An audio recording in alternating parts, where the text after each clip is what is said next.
Assalamualaikum warahmatullahi wabarakatuh. Hai semuanya, sahabat Wisnu Audio, ketemu kembali bersama Wisnu Audio Service kali ini ya. Kita kali ini akan berbagi tentang kerusakan TOA ataupun amplifier TOA. Kerusakannya mati total. Entah kenapa, yang jelas ini laporan dari DKM Masjid dan dibawa ke rumah saya untuk diservis ya. Keadaannya mati total. Oke, jangan lupa untuk like, comment, and share-nya seperti biasa bersama Wisnu Audio Service. Tempatnya berbagi ya, berbagi pengalaman saja, bukan menggurui saya, bukan menggurui, hanya berbagi pengalaman saja. Oke, ini tipenya, kita lihat saja nih tipenya tipe berapa nih. Oke, ini nih. Nah, amplifier ZA2120. Luaran 120 watt ya, maksimal 180 watt. Ini menggunakan impedance rendah ya, bukan yang besar, bukan impedance tinggi, tapi menggunakan impedance rendah tanpa trapo di ujungnya. Jadi speakernya tanpa trapo matching seperti itu. Karena ini memang kita sudah pastikan, ini saya colokan ini mati total, tidak ada indikator di sini. Ya, seharusnya kan di sini ada indikator hijau ya. Ada cara yang paling mudah untuk menganalisa kerusakan.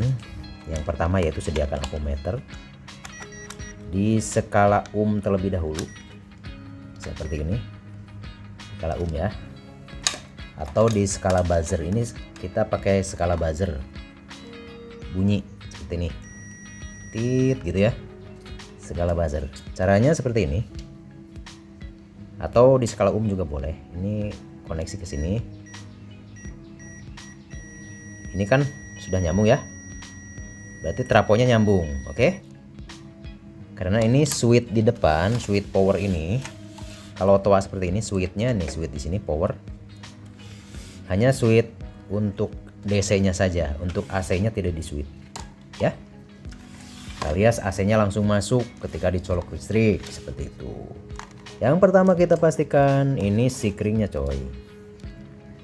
Nah, ini sikringnya, maaf ya videonya agak panjang karena supaya jelas saja, supaya detail.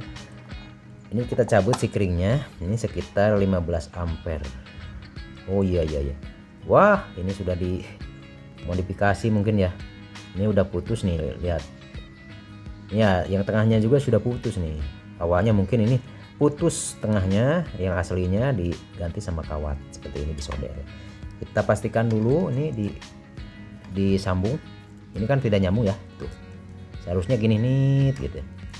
Oke, berarti ini rusak. Jangan langsung ganti sikring gampang. Modalnya paling cuma 10.000 lah. Tapi bukan seperti itu.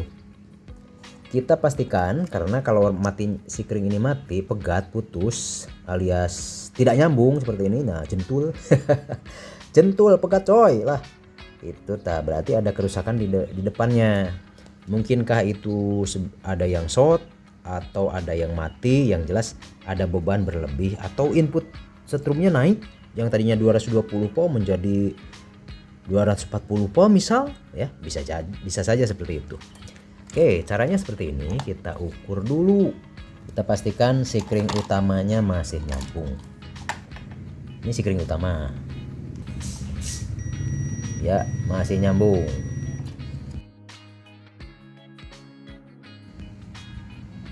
Nah, coba lihat di sikring 34 volt DC. Ya. 34 volt DC. Ini plus. Ini plus. Ini plus, nyambung ke sini, plus juga. Ini jalur setrum jelas sudah ada 34 volt.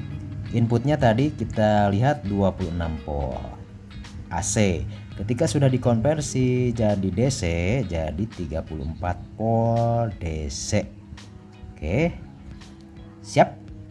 Sudah dapat dipahami, lanjut kita cek rangkaian berikutnya. Berarti yang jelas ini setrum sudah masuk ke elko, berarti trapo dalam keadaan bagus. Itu yang paling utama. Yang pertama harus kita cek yaitu setrum. Lanjut seperti apa untuk pengecekan Supaya lebih mudah dan cepat, simak, jangan kemana-mana. Jangan lupa like, comment, and share-nya ya. Jangan dilewati, karena kalau dilewati mungkin akan terlewat sesuatu ataupun informasi yang Wisnu Audio sampaikan kali ini. Aduh, kadupak Nah, setelah itu, setelah diketahui setrumnya, kita cabut dulu. Pastikan setrumnya habis. Ini masih turun ya, masih 18 po, masih gede. Pastikan setrumnya habis. Coba lihat di kabel ini, kabel hitam. Kabel hitam tidak akan ada karena si keringnya mati atau putus ya. Seharusnya dari sini masuk ke kabel hitam. Sini ada kabel warna abu-abu dan satu lagi kabel yang warna violet ataupun ungu. Tulisannya di sini ada violet. Nah, ini violet.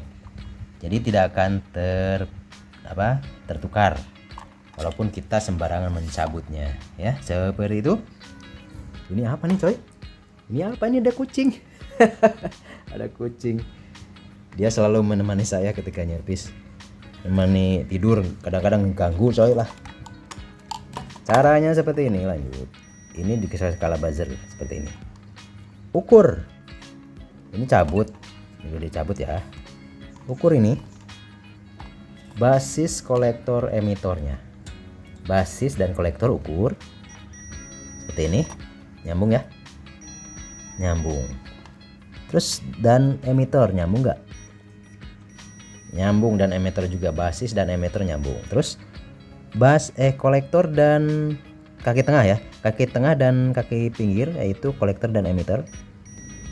Ini tersambung nih, terdengar. Nah, kalau yang ini gimana? Yang ini kita cek. Basis kolektor aman, basis emitor aman ya. Terus bas kolektor dan emitor aman, tidak koneksi. Nah, ini basis kolektor aman, basis emitor aman, tidak short. Kolektor dan emitor tidak short juga, dibolak-balik pinnya, pobnya kiri dan kanan, merah dan hitam, dibolak-balik, tidak short, tidak ada nit gitu ya. Berarti yang rusak ini yang sebelah sini, yang 2 C5198. C5198 ini juga sama C5198, jadi ada 4 buah. Begitu caranya. Berarti ini kerusakan di transistor yang 2 ini jelas short. Terus kenapa ini tadi kita cabut kabelnya? Karena kalau tidak dicabut, ini nyambung ya umpamanya ya. Ini ke sini, yang hitam sini. Ini violet, ini gray. Ini gray, kita sambung sini. Kalau disambung seperti itu, maka ketika diukur antara kaki emitor dan kolektor akan terjadi short, seperti short ya, seperti ini. Coba. Nah, emitor dan kolektor nih, tengah dan kanan, tengah, kaki tengah dan kanan.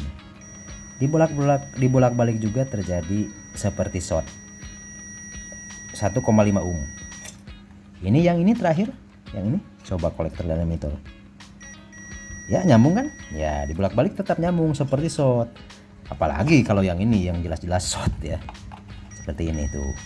Susah untuk membuktikannya. Nah, oleh karena itu nggak usah repot-repot, tinggal cabut aja nih. Cabut ini, cabut kabel hitam kalau perlu. Kalau nggak dicabut juga kabel hitam nggak masalah. Sebaiknya ini cabut semuanya, ganti dengan yang baru.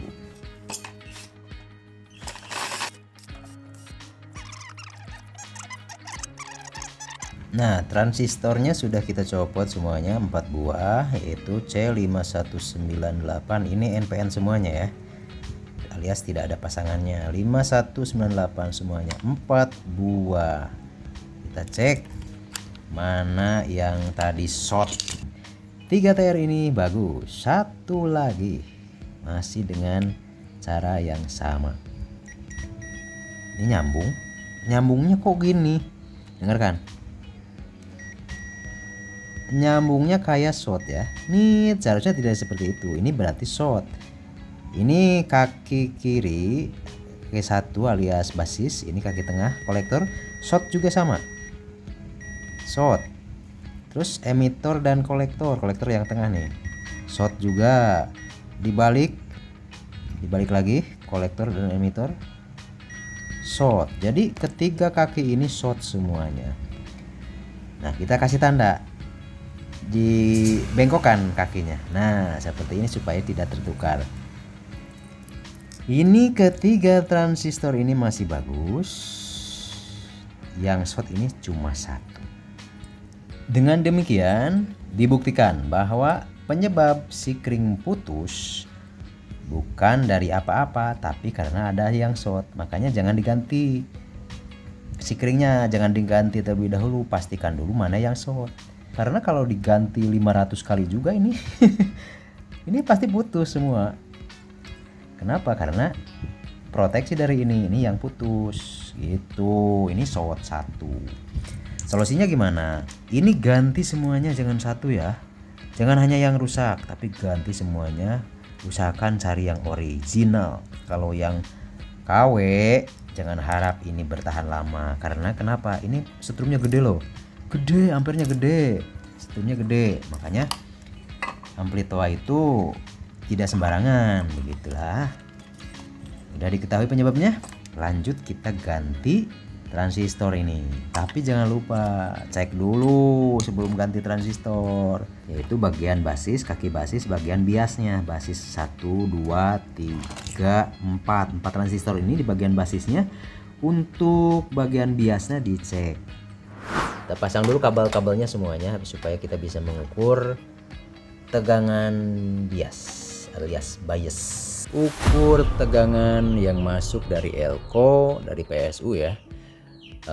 Yaitu kan dari trafonya terukur 26 volt tegangan AC. Setelah dikonversi ke elko seharusnya sekitar 31 ataupun 32 volt, jangan lebih. Masuk ke transistor juga sama 31 sampai 32 volt, dan tegangan bias juga harus kita ukur ya. Kita tempel di negatif elko, kita ukur juga positifnya berapa. 31,8 kita bulatkan saja 32 volt ya. Oke, plus dan minnya sudah.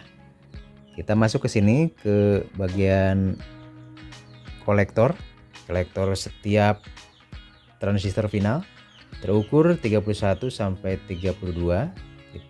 Kita bulatkan saja 32. Harus sama ya setiap transistor ya. Transistor kedua sama coy. Transistor ketiga juga sama. Keempat juga sama. Nah, ini bagian kolektor. Lanjut berikutnya yaitu tegangan basis. Basis yaitu bias. Sebelah sini nih bias. Ini terukur 0,500. Yang ke satu. Yang kedua ini harus imbang. Minimal mendekati sama. 0,500 juga. Yang ketiga 0,500 juga ya. Yang keempat 0,500 juga. Bagian basis terpinal. Berarti semuanya dianggap normal, dianggap sesuai. Kita cek bagian emitor. Ini terukur 0 volt, memang harus gitu. Harus 0 volt.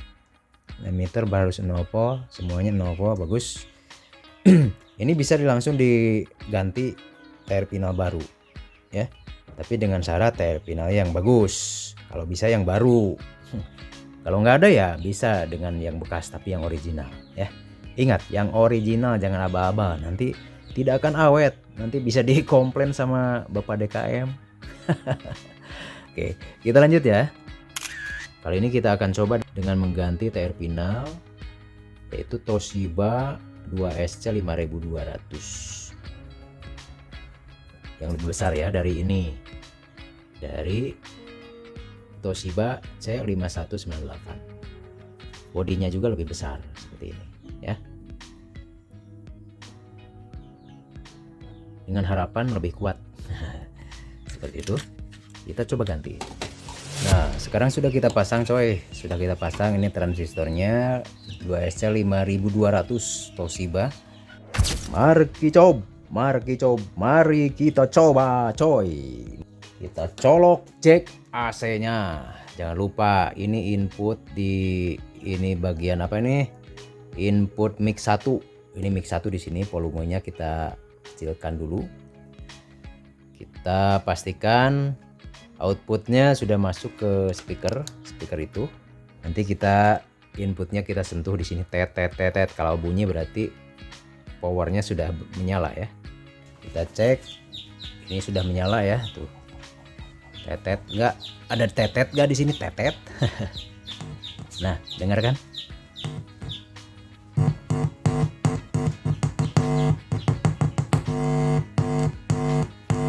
Nah, sudah menyala dan seirama dengan lampu pijar ya. Ya. Pertanda beban, ada beban dan sehingga berbalik bebannya mengangkat atau menyalakan lampu. Lampu itu dipasang di seri sebagai pengganti sikring di sana ya. Paham kan? Pengganti sikring. Jadi diganti sikringnya menggunakan lampu. Oke, sudah menyala dan alhamdulillah bagus. Kita coba pakai osiloskop. Kita nyalakan dulu osiloskopnya. Apakah ini sinyalnya normal atau cacat? Kita lihat di sana. Sebelum kita coba ke osiloskop, kita coba dulu inputnya seperti apa, apakah bersuara normal apa tidak. Kita cek menggunakan ini ya dari handphone. Kita naikkan volumenya.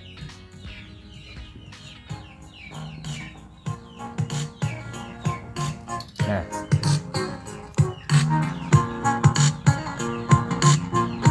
terdengar suaranya pecah ya, alias cacat. Lihat ini ukuran, ini bias ya, 0,4 biasnya suaranya serak seperti ini, pecah seperti itu. Ini sudah tersambung ke osiloskop ya. Kita coba naikkan tegangan biasnya dengan memutar PR ini. Nah, PR ini kita putar. Kita coba lihat dan dengarkan suaranya seperti apa. Coba kita lihat, kita putar ke kanan ya, sambil melihat ini jarum tester. LED-nya coba lihat, indikatornya kita putar ke kanan, suaranya jadi bersih ya. Kita coba di 40500 lebih. Oke, suaranya sudah bersih. Nah, seperti ini. Kita angkat volumenya. Oke, kita coba tidak pakai speaker.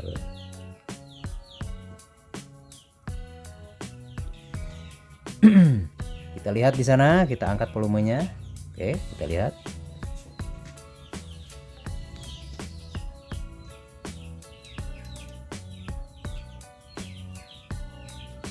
Ya, sinyalnya mulus. Biasanya kita kurangi jadi 0,4 misal ya. Kita coba kurangi ya, berubah cacat coy. Nah itu oke, udah jelas cacat. Oke, kita naikkan lagi, kita zoom ya, seperti ini zoom bisa supaya bisa dibandingkan. Coba kita lihat lagi, kita naikkan tegangan biasnya menjadi 0,4 lebih atau 0,5. Coba lihat perubahannya di sana. Kita naikkan, ini naik, ini akan berubah menjadi mulus sinyalnya ya, seperti ini. Ini naik, ini makin mulus. Ini naik, ini mulus. Tuh, 556, 0,5, hampir 0,6. sinyal jadi mulus. Coba lihat, sinyalnya jadi mulus kan, betul. Berarti kalau amplifier apapun itu, kalau tegangan biasnya kurang, pasti akan timbul osilasi. Seperti tadi, sinyalnya tidak mulus, osilasi ya, terjadi osilasi. Dan ini sudah selesai kita servis. Semoga bermanfaat untuk semuanya. Terima kasih atas segala perhatiannya. Assalamualaikum warahmatullahi wabarakatuh.